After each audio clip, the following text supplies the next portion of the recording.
Por supuesto, es complicado, sobre todo por el tema emocional. Nosotros estar reviviendo este punto y no poder encontrar un poquito de paz y sentir que no se ha hecho justicia por Ingrid, nos desgasta demasiado.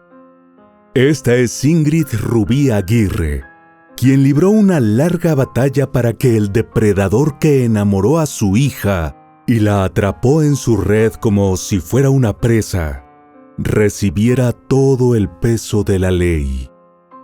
En este video que te invitamos a ver hasta el final, serás testigo del enorme poder del amor, la constancia y la verdad, hasta lograr hacer justicia contra un hombre que se negó a soltar a una jovencita a la que consideraba de su propiedad. El caso de Ingrid Aremis Guevara Aguirre. Las huellas, los rastros, los indicios y las evidencias ayudan a los investigadores a resolver los crímenes. El pasado de la víctima y del victimario nos ayudan a comprender su comportamiento. Todo esto forma parte del expediente criminal. Y aquí te lo presento. Soy Ángel y te doy la bienvenida a este canal. Antes de empezar con el video, recuerda suscribirte y activar la campanita para que recibas una notificación cada vez que suba algo nuevo.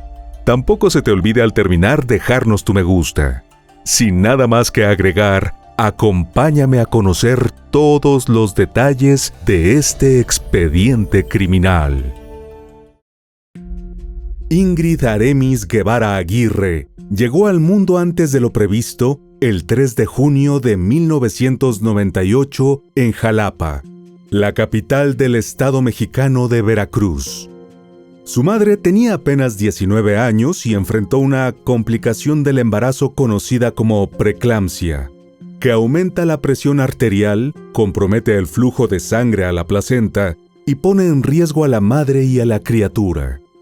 Pero las dos superaron los desafíos y al 8º mes de gestación nació la niña totalmente saludable. Su padre, Víctor Hugo Guevara Durán, y su madre, Ingrid Rubí Aguirre González, consideraron que por ser la primogénita y por el fuerte vínculo creado al luchar juntas por vivir, debía llamarse como su mamá. Ingrid Rubí, a quien llamaremos siempre por sus dos nombres para diferenciarla de su hija, logró graduarse como profesional de la psicología y se dedicó también a la enseñanza en la Universidad Veracruzana. De su esposo Víctor no han trascendido muchos detalles.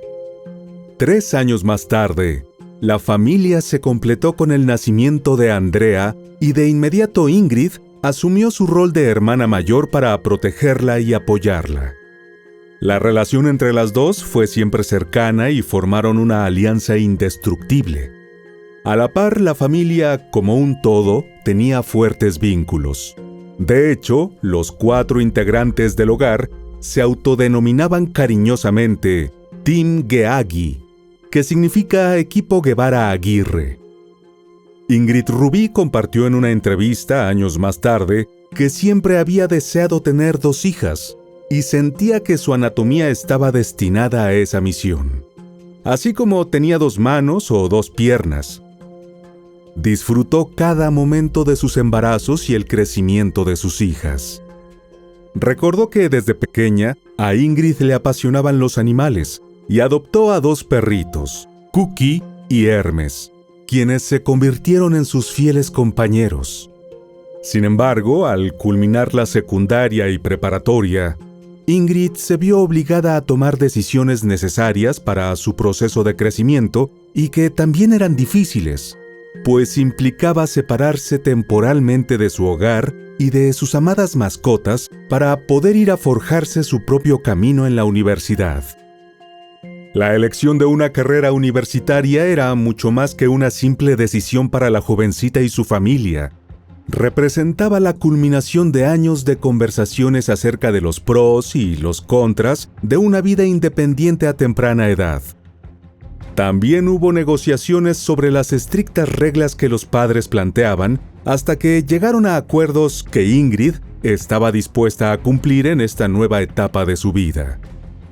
Ingrid compartía la pasión por la psicología con su madre, Ingrid Rubí, y la conexión especial entre ambas fortaleció su decisión de seguir esa carrera. Sin embargo, la elección de la universidad fue producto de un largo proceso de análisis. Con la seguridad como prioridad, la familia exploró opciones fuera de Jalapa. El equipo Guevara Aguirre dedicó horas a investigar y comparar universidades y ciudades. Afortunadamente, Ingrid siempre destacó por su buen desempeño académico y no encontró obstáculos significativos para ingresar a la Facultad de Psicología de la Benemérita Universidad Autónoma de Puebla, conocida como la BUAP por sus siglas. Tiempo después, Ingrid Rubí recordó cómo en aquel momento la vulnerabilidad y el riesgo para las mujeres eran preocupaciones reales y evidentes en su ciudad natal. Por eso decidieron que Puebla ofrecía una alternativa más segura y tomaron medidas para que además fuera lo más parecido a un hogar.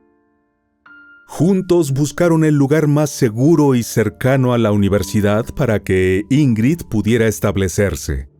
Encontraron una pensión en la Junta Auxiliar de San Baltasar, Campeche, que si bien era modesta, tenía todo lo necesario. Unidos como siempre, los 4 miembros de la familia pintaron y acomodaron el lugar para que fuera cómodo y acogedor.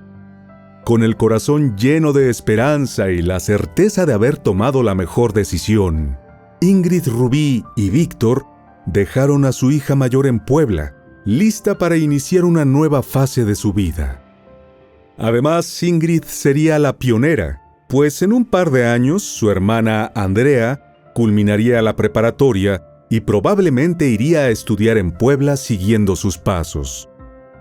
Aunque la distancia separaba físicamente a Ingrid de su familia, su corazón seguía conectado con su hogar en Jalapa, y la tecnología colaboraba en ese sentido, pues a través del grupo de chat Team Geagi, los 4 solían comunicarse y mantenerse al tanto de sus vidas. La jovencita también seguía conectada con alguien muy especial, su novio desde hacía varios años. Alejandro, o Ale como lo llamaban cariñosamente, era un joven de Jalapa al que la familia de Ingrid apreciaba y al que le agradecían profundamente por su apoyo y cariño hacia su hija. Su relación, a pesar de la distancia, parecía seguir floreciendo en cada llamada telefónica y cada mensaje de texto. Incluso ambos afirmaban que creían en el poder del amor y la conexión sin importar la distancia. Al poco tiempo, Ingrid se adaptó a su entorno y estaba disfrutando su nueva vida. Además, no era la única veracruzana en Puebla. Estando en la universidad, se encontró con Giovanna, una amiga de la infancia de su ciudad natal. Cada vez más integrada, la jovencita estaba cumpliendo su sueño y extendía sus alas. Desafortunadamente, la sensación de seguridad que le brindaba Puebla a los padres de Ingrid duró poco. En 2016, cuando transcurría su primer año académico, la joven tuvo una experiencia de asedio callejero, que en aquel momento compartió con sus padres con indignación e ira. Incluso intentó denunciar el hecho, pero por la falta de datos sobre el agresor no fue posible. Este desagradable evento hizo surgir en Ingrid un interés académico por la violencia de género. No quería quedarse solo en la teoría relacionada con ese tema, sino trasladarlo a un ejercicio profesional. Solía decir a sus padres que cuando fuese psicóloga podría especializarse en esta área. De hecho, en 2018, cuando ya había avanzado en la carrera de psicología, ella estaba trabajando en un proyecto sobre esta temática, pues consideraba preocupante que tantas mujeres en el mundo y sobre todo en México, su país natal, fueran víctimas de violencia de género. A los meses de establecerse en Puebla y cuando ya le tenía tomado el ritmo a sus estudios universitarios, La joven decidió que era un buen momento para ganar un dinero extra con el cual pudiera darse gustos típicos de su edad.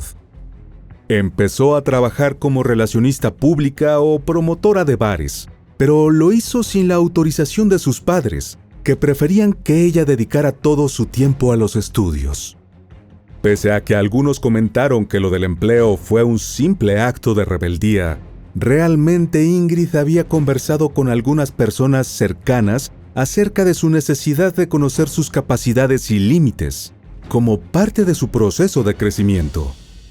Estaba consciente de que no siempre iba a ser la niña protegida de sus padres, y necesitaba ver cuánta capacidad tenía para salir adelante, como tantas otras jóvenes que estudiaban y trabajaban.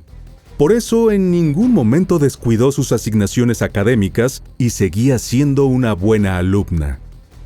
Para lograr trabajar todas las horas que le correspondían como relacionista pública y descansar lo necesario, la jovencita se quedaba los fines de semana en la casa que Giovanna compartía con otras amigas en San Andrés Cholula, más cerca de su trabajo. Según reseñaron los medios mexicanos, la vivienda estaba en el fraccionamiento Alegros, un lugar protegido con una barda de seguridad y con cámaras de circuito cerrado de televisión. En su nuevo empleo hizo varios amigos. Uno de ellos era Ricardo Iker Espinosa Luna, 15 años mayor que ella y que trabajaba como cadenero del bar Capital Nightclub de San Andrés Cholula. Su tarea era subir o bajar la cadena para dejar pasar o impedir el ingreso de las personas al lugar. Comenzaron siendo amigos en 2018. A ella le faltaba malicia, y él, supuestamente por ser más maduro, le hacía advertencias para que no corriera peligro. Ella empezó a confiar en él, que se dedicó a demostrarle todo su interés romántico. Para ese momento, Ingrid había terminado su noviazgo con Alejandro, pues entre los estudios y el empleo no le quedaba tiempo para casi nada. Sin embargo, seguían en contacto, ya que siempre fueron amigos antes que pareja. Casi sin darse cuenta, inició una relación con Ricardo, que fue corta pero intensa. Muchos medios reseñan que estuvieron saliendo por lo menos 6 meses, durante los cuales Ingrid disminuyó las visitas al hogar de los Guevara Aguirre, alegando que tenía que atender asuntos de la universidad. Su familia la entendía y no le reprochaba la ausencia. Lo que les preocupaba era que la notaban ojerosa y agobiada. Incluso su padre una vez le preguntó sobre unos moretones que tenía en los brazos, pero la jovencita dijo que se había golpeado. Nadie sospechó en ese momento que la primogénita de los Guevara Aguirre era agredida físicamente por su nueva pareja. El noviazgo estaba sumido en un círculo vicioso. No podía prosperar debido a los intentos de control y manipulación de Ricardo, pero tampoco terminaba por las mismas razones. Ingrid rompía, pero él la seguía asediando y ella volvía a caer. La liberación de la jovencita pareció llegar en enero de 2019, cuando el sujeto renunció a su trabajo y decidió viajar a España. Pero no se fue en paz. Primero discutió con Ingrid en los peores términos, y ella decidió sacarlo de su vida. No obstante, él la llamaba por teléfono y se enfrascaban en unas discusiones eternas. Cansada de las tensiones, Ingrid dio por terminado definitivamente el vínculo afectivo. Sin embargo, él no se daba por enterado y la seguía llamando. La jovencita optó por bloquearlo de sus redes sociales. Y tras la insistencia del sujeto a través de llamadas, incluso de larga distancia internacional, decidió cambiar su número de teléfono. A medida que sentía que iba perdiendo el control de la vida de Ingrid, Ricardo se volvía más iracundo y la distancia física de España a México no era un obstáculo para que la hostigara. En algún momento que no se ha especificado, el sujeto regresó al país y en marzo de 2019 comenzó a chantajearla con hacer públicas las fotos íntimas que ella le había enviado. Llegó a extremos impensables, como pedirle que le devolviera cualquier regalo, por insignificante que fuera, de los que él le hizo. No conforme con eso, incluso le exigía que le pagara el dinero que gastó las veces que fueron al cine o a comer. Todo ese tormento lo llevaba Ingrid en secreto. La familia Guevara Aguirre no sabía nada. Aunque notaron que había subido de peso y que la joven parecía comer en exceso por ansiedad, lo atribuyeron al estrés de su formación universitaria y a que ella era excesivamente responsable en el aspecto académico. La joven estudiante decidió poner una denuncia en contra de su exnovio ante la unidad especializada en atención a víctimas de lo familiar y delitos de género. Allí los citaron a los dos para un acuerdo conciliatorio, y el hombre prometió que no volvería a molestarla, pero exigió que siguieran siendo amigos. Ella, que siempre fue empática, no quiso generarle mayores problemas con la ley a Ricardo y dio por cierta su promesa de ponerle fin al asedio. La noche del 11 de mayo de 2019, Ingrid y su amiga Giovanna, con la que solía quedarse los fines de semana, decidieron acudir junto con otros chicos al restaurante El Costeñito. Minutos más tarde, Ricardo se presentó en el mismo lugar, pues tenían amigos en común. En principio todo pareció ir bien.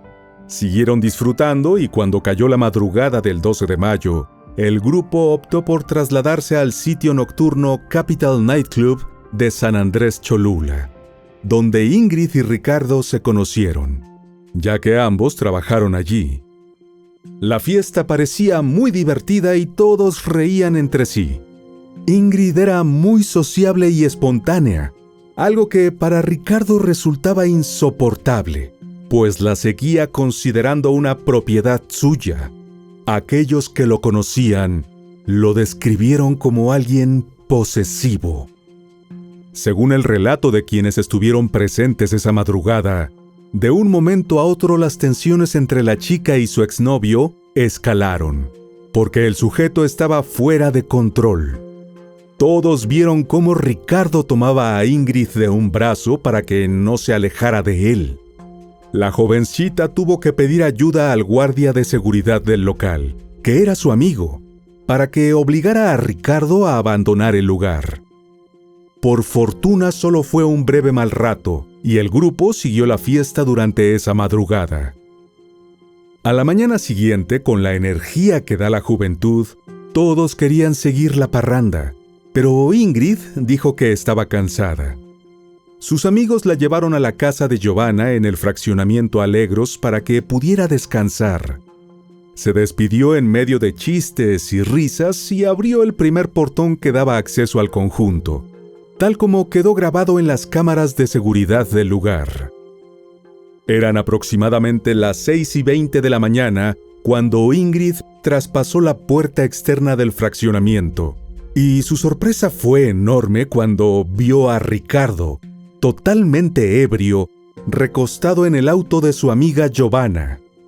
De inmediato la llamó para contarle de la desagradable visita, y aunque ella le dijo que lo echara a la calle de inmediato, Ingrid respondió que le inspiraba compasión porque hacía mucho frío, y que lo dejaría entrar para que durmiera en el sillón de la sala. Esa fue la peor decisión que pudo tomar. Cuando las amigas volvieron a la casa, pasado el mediodía, no había ni rastros de Ricardo, mientras que Ingrid parecía estar dormida, cubierta con una manta. Nadie quiso interrumpir su sueño. Sin embargo, al rato una de las chicas se acercó porque le parecía que estaba demasiado inmóvil. Cuando la tocó, estaba rígida y la piel comenzaba a ponerse de color morado. De inmediato dieron aviso a la policía y también se comunicaron con los padres de Ingrid, quienes acudieron luego a hacer el reconocimiento del cadáver. Los oficiales llegaron al lugar e hicieron el levantamiento del cuerpo. Pero al inicio el caso se manejó con tal hermetismo que solo el círculo más íntimo fue informado de la defunción. La Fiscalía General de Puebla no dio a conocer públicamente las causas del deceso. Fue 2 días más tarde, cuando los medios comenzaron a reflejar en sus páginas lo ocurrido con Ingrid, a raíz de la publicación en redes sociales de un mensaje que informaba el trágico fallecimiento de la estudiante de psicología.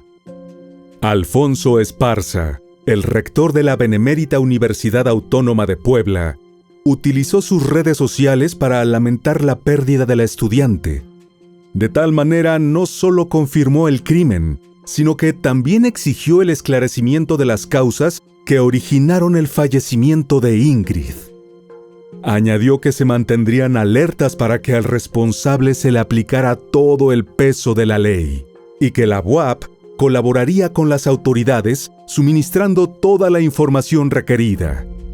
Comenzaron a trascender a los medios los detalles de la investigación y fue entonces cuando se supo que en el informe preliminar de la autopsia se determinó que Ingrid falleció por broncoaspiración y asfixia. Presentaba huellas en su cuello que mostraban que alguien lo oprimió con todas sus fuerzas. También tenía hematomas en diversas partes, especialmente en el rostro. De acuerdo con los testimonios que allegados a Ingrid ofrecieron a los detectives, la joven estudiante había sido víctima de violencia de género por parte de su exnovio, y todos sospechaban que fue él quien le quitó la vida. Los investigadores forenses revisaron de manera detallada la vivienda donde ocurrió el crimen, y lograron determinar cómo ocurrió el ataque fatal. Según esas pericias, cuando ingresaron al inmueble, Ricardo arremetió contra Ingrid con toda su furia. Le provocó 26 lesiones entre la boca, el mentón, los brazos y las piernas. Luego oprimió su cuello para impedir todo el paso del aire, y cuando se cercioró de que estaba sin vida, la dejó abandonada en un sillón de la vivienda. Entretanto, el triste final de la joven estremeció a su centro de estudios, donde el 16 de mayo de 2019, la comunidad estudiantil le rindió homenaje en la Benemérita Universidad Autónoma de Puebla. Sus amigos y compañeros la recordaron como una gran persona, buena estudiante y, sobre todo, resaltaron que era una chica con un gran corazón. Decenas de jóvenes, en su mayoría vestidos de blanco, se concentraron en el gimnasio de la Facultad de Psicología donde ella estudiaba. Encendieron velas, llevaron flores y escribieron mensajes en su honor. Pero por sobre todas las cosas, lo que querían dejar como mensaje ese día era su clamor para que el responsable de la agresión fatal contra Ingrid no se saliera con la suya. Estuvo presente Alfonso, el rector, quien le prometió a los estudiantes que las autoridades de la casa de estudios estarían atentas y no dejarían de exigir justicia. Estaba claro desde el primer momento que solo había un sospechoso. Todas las pistas conducían a Ricardo, pero los oficiales de policía estaban confrontando problemas para ponerlo tras las rejas, porque el sujeto estaba en un paradero desconocido. Así iban pasando los días y el clamor por justicia para Ingrid y por la captura del perpetrador se hacía sentir más. Las autoridades afirmaron que ya tenían datos muy confiables acerca del sitio donde se ocultaba y se disponían a arrestarlo en las siguientes horas. Pero él se adelantó. El 2 de junio, a eso de las 2 de la tarde, Ricardo decidió entregarse a las autoridades en el Hotel Aristos de Puebla. El medio de comunicación, El Sol de Puebla, fue uno de los que le dio cobertura al caso y destacó que el 3 de junio de 2019, justamente el día en el que Ingrid habría cumplido 21 años, el hombre que presuntamente le quitó la vida fue presentado ante la Sala 3 de la Casa de Justicia de San Andrés Cholula. En ese acto judicial, un agente del Ministerio Público explicó las razones de su detención y presentó ante la autoridad judicial algunos elementos de prueba fundamentales para el caso. Tras esa presentación, se realizó la audiencia inicial, en la cual Ricardo fue imputado por el delito de feminicidio. Dicha acusación se sustentaba en las declaraciones del círculo cercano de familiares y amigos de Ingrid. La importancia de esos testimonios radicaba en que Ricardo quería salvarse del cargo de feminicidio y argumentaba que su relación con la estudiante de psicología fue efímera y sin trascendencia. Por eso, los declarantes tuvieron que recordar hasta el más mínimo detalle acerca del noviazgo, que se inició en 2018 tras conocerse en el bar donde ambos trabajaban. Relataron que durante 6 meses sostuvieron una relación sentimental que se interrumpió en enero de 2019, cuando Ricardo se fue a Europa luego de una violenta discusión con Ingrid. Tras fracasar en Europa, decidió volver a México y pensaba retomar la relación con su exnovia. En vista de que Ingrid había bloqueado toda comunicación, él le anunció a Giovanna que volvería y le pidió decirle a Ingrid que quería arreglar las cosas. Según quedó asentado en el expediente del caso, fue entonces cuando ella decidió acudir a la unidad especializada en la atención de víctimas de violencia familiar y delitos de género, donde fue radicado el oficio 397/2019, en marzo de ese año. En ese documento, la universitaria aseguró que era pareja de Ricardo, que sufría violencia de su parte y que al terminar la relación, él comenzó a amenazarla con divulgar las fotografías íntimas que tenía de ella. También se asentó en el acta el asedio del cual era víctima, y se hizo una valoración psicológica de Ingrid. Aún así, solo les pidieron firmar un acuerdo de sana convivencia. Giovanna recordó que ese acuerdo no estableció ninguna medida de alejamiento. Al no haber límites, la última vez que coincidieron, Ricardo terminó haciendo una escena de celos en el bar, y más tarde ocurrió el desenlace fatal. En relación a esa madrugada, los testigos relataron que fueron a comer tacos al salir del bar y después dejaron a Ingrid en el fraccionamiento Alegro, donde, para su sorpresa, se encontró a Ricardo ebrio. Las cámaras de seguridad registraron el momento en el que el hombre había saltado el muro enrejado momentos antes. Ingrid y Giovanna estuvieron hablando por teléfono cerca de 14 minutos, hasta que Ingrid le informó que ya había dejado dormido al exnovio en el sillón de la sala. Ese fue el último contacto entre las dos amigas. La siguiente escena fue captada por las cámaras de seguridad, donde quedó registrado que a las 10:58 de la mañana, Ricardo salió de la casa por la puerta delantera y huyó del fraccionamiento. Horas más tarde, a Mariana, otra de las jóvenes que compartía vivienda con Giovanna, le pareció raro que Ingrid estuviera tan inmóvil, y al tocarla, la sintió fría y rígida. Fue entonces cuando avisaron a las autoridades.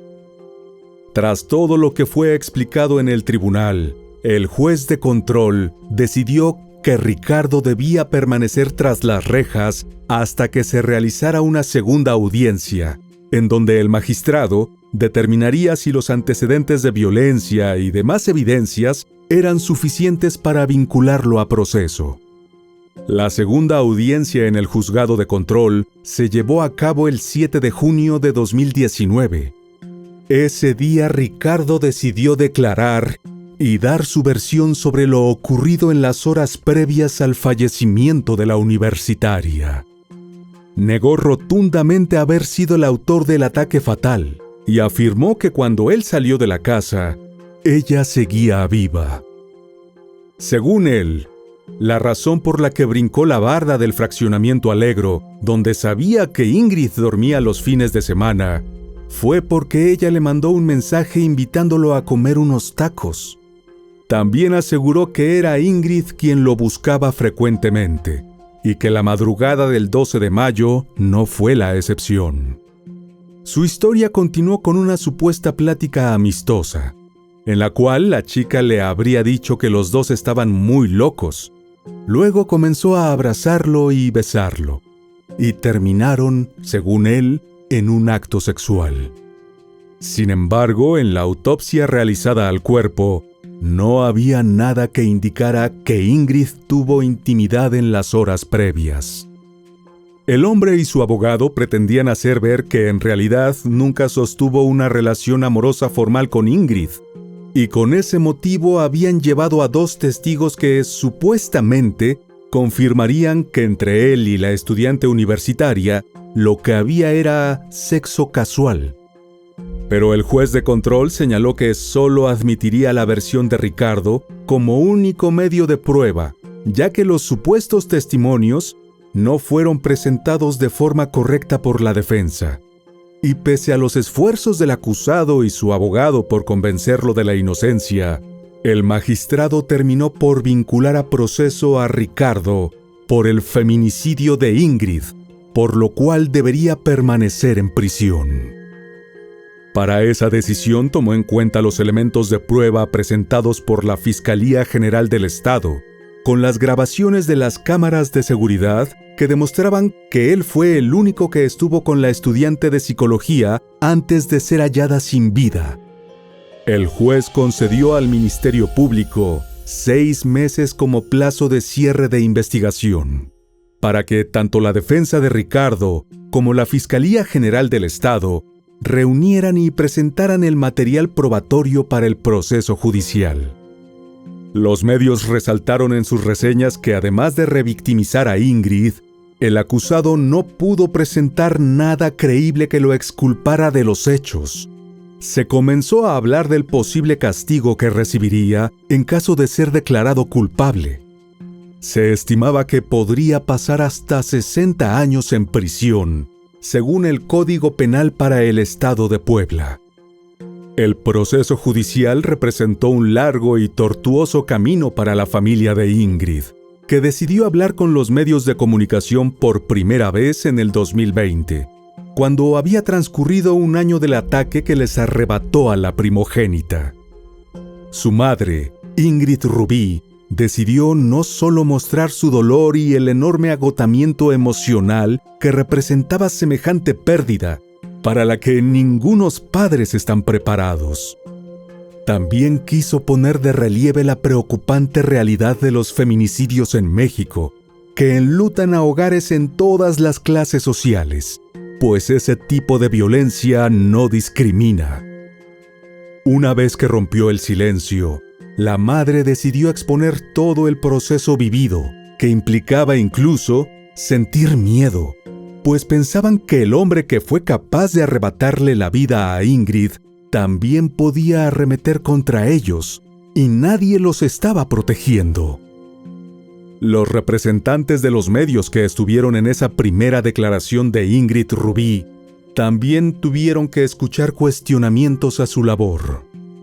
Reclamó que muchos de ellos se concentraron en un mínimo detalle de la autopsia, el que decía broncoaspiración. Como consecuencia de eso, las primeras notas que publicaron prácticamente pintaban a la víctima como una chica de vida disipada, que se había ahogado con su propio vómito porque estaba ebria, y de paso elegía muy mal a sus parejas.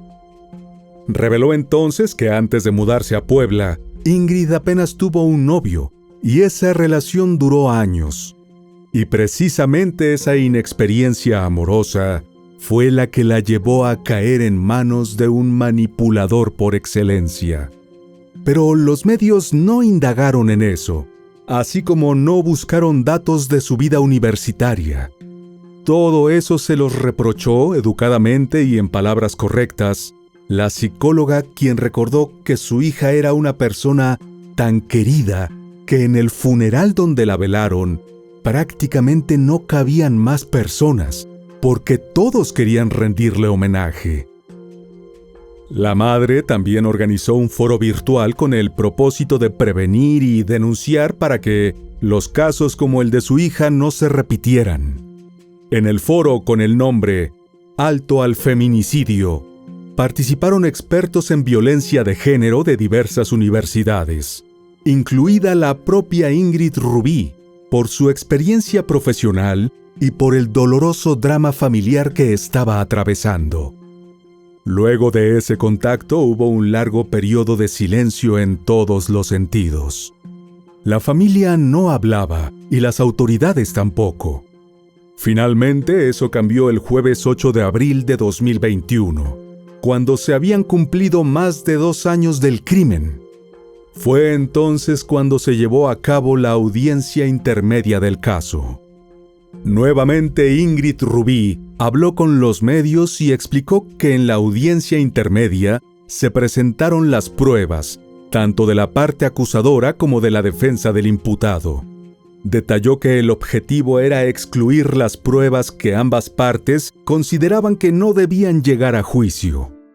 La defensa del acusado tenía la intención de eliminar algunas pruebas importantes. Sin embargo, la estrategia no le dio resultado. Todos los datos y medios de prueba que la defensa de Ricardo intentó eliminar no fueron aprobados por la juez. En contraste, todos los datos y medios de prueba presentados por la familia de Ingrid y la Fiscalía General del Estado, así como su asesor jurídico, sí se aprobaron y llegarían a juicio. La madre dijo que eso le generaba tranquilidad, pues tenían suficientes datos y medios de prueba para comprobar la acción que realizó el sujeto en agravio de la joven, y ella lo interpretaba como un avance del caso a favor de su hija.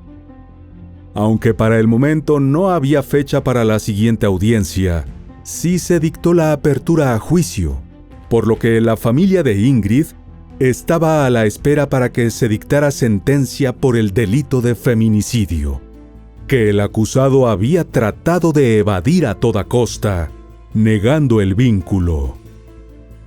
Ingrid Rubí aclaró que en el caso de su hija todo el proceso había avanzado bien y que lo que más querían era obtener justicia pronto.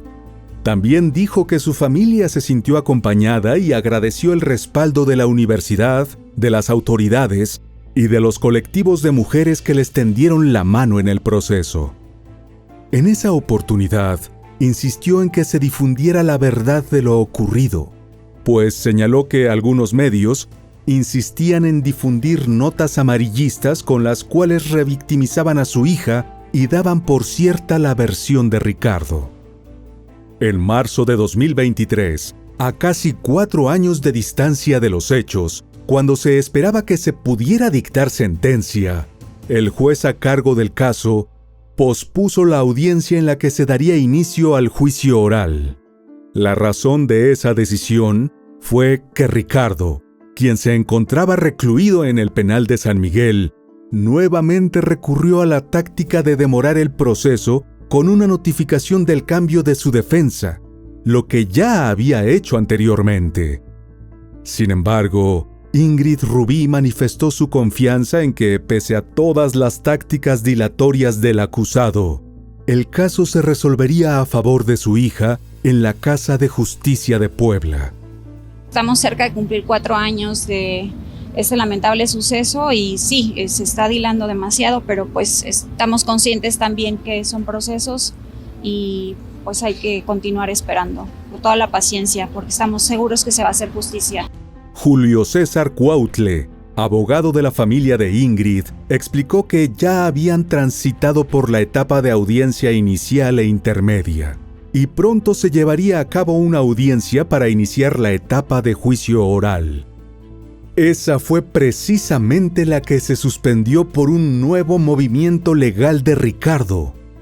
El litigante indicó que los cambios en su defensa habían sido la estrategia constante del acusado para alargar el juicio, pero ese era un derecho que la ley establecía y se tenía que respetar. En consecuencia, habría que formalizar el cambio del abogado defensor, un proceso burocrático que se tomaba su tiempo, y luego se indicaría la fecha para llevar a cabo la audiencia suspendida. Finalmente, la justicia llegó el 12 de diciembre de 2023. 4 años y medio después del crimen. Durante una audiencia celebrada en la Casa de Justicia de Puebla, se llevó a cabo la individualización de sanciones y se le informó al acusado que fue hallado culpable y que recibiría la sentencia máxima posible en el estado de Puebla. Acto seguido, el Tribunal de Enjuiciamiento dictó una sentencia de 60 años de prisión en contra de Ricardo Iker Espinosa Luna, ya que lo encontró culpable del feminicidio de Ingrid Aremis Guevara Aguirre, ocurrido en mayo de 2019. La familia de la estudiante señaló que la sentencia serviría como ejemplo para que en el futuro ningún otro hombre atentara contra la vida de una mujer, y agregó que también era una decisión judicial que permitiría que otras víctimas no perdieran la esperanza. La lectura de dicha sentencia se realizó en enero de 2024, y a partir de ese momento iniciaba el proceso de interposición de recursos. No hubo anuncios de la defensa de Ricardo en ese sentido. En una extensa rueda de prensa, cuando todo el proceso llegó a su final, Ingrid Rubí indicó que con el fallo, el Estado reparaba una deuda que tenía pendiente con su hija, pues en marzo de 2019, cuando Ingrid denunció a Ricardo ante la unidad especializada en la atención a víctimas de lo familiar y delitos de género, las autoridades se limitaron a generar un acuerdo de convivencia entre ambos. Hizo un recuento del proceso que demoró 4 años y 6 meses, y en el cual convocaron a 20 audiencias, de las que se realizaron 18, y aseguró que con la sentencia le arrebataron una victoria a la impunidad. En cuanto a su experiencia como familia, que podría servirle a otros que estuvieran sufriendo situaciones similares, relató que para ellos fue fundamental dar seguimiento a otros casos, pues cuando se emitían sentencias condenatorias, les daban esperanzas. Narró que cuando ocurrió el feminicidio de Ingrid, ellos no sabían qué hacer ni a dónde ir, pero lo que los guió fue conocer los casos de otras familias, y especialmente acercarse a las madres que lideraban las luchas por justicia para sus hijas. Leyendo notas sobre su hija, el algoritmo de los buscadores le mostraba información sobre otros casos, y fue así como se enteró mientras estaba en la morgue esperando a que les dieran el cuerpo de su hija, que ese mismo día habían condenado a 50 años de prisión al hombre que le quitó la vida años antes a Tania Verónica Luna, otra joven de Veracruz. Y eso para ella fue una luz y una señal de que había que luchar. También se vinculó con Irinea Buendía, la madre de Mariana Lima, una mujer emblemática de la lucha contra la violencia de género en México.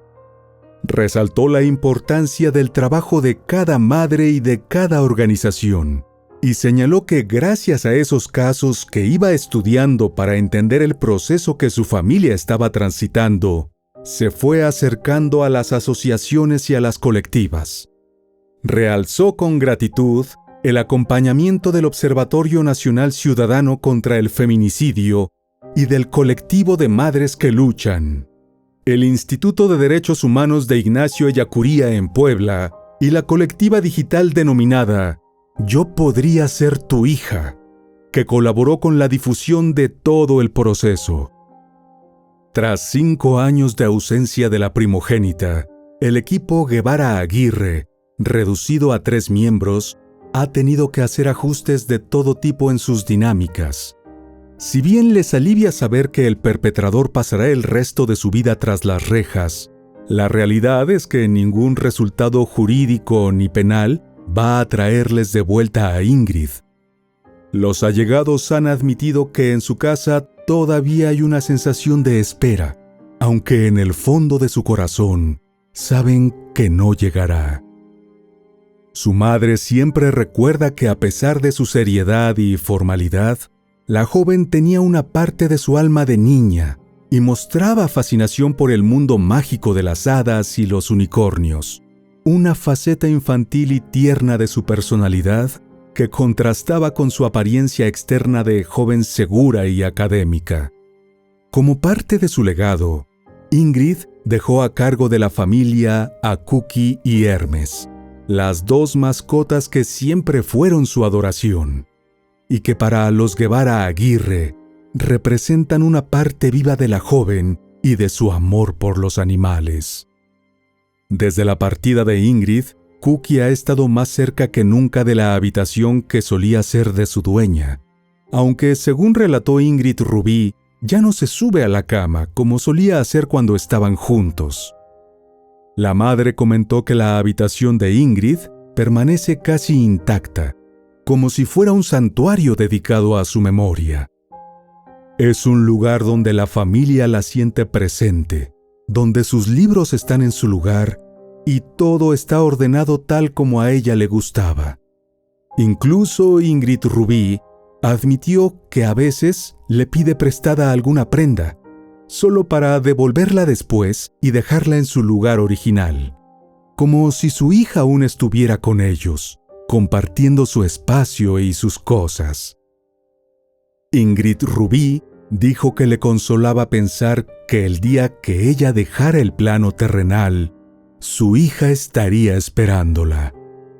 Es el único consuelo que le queda.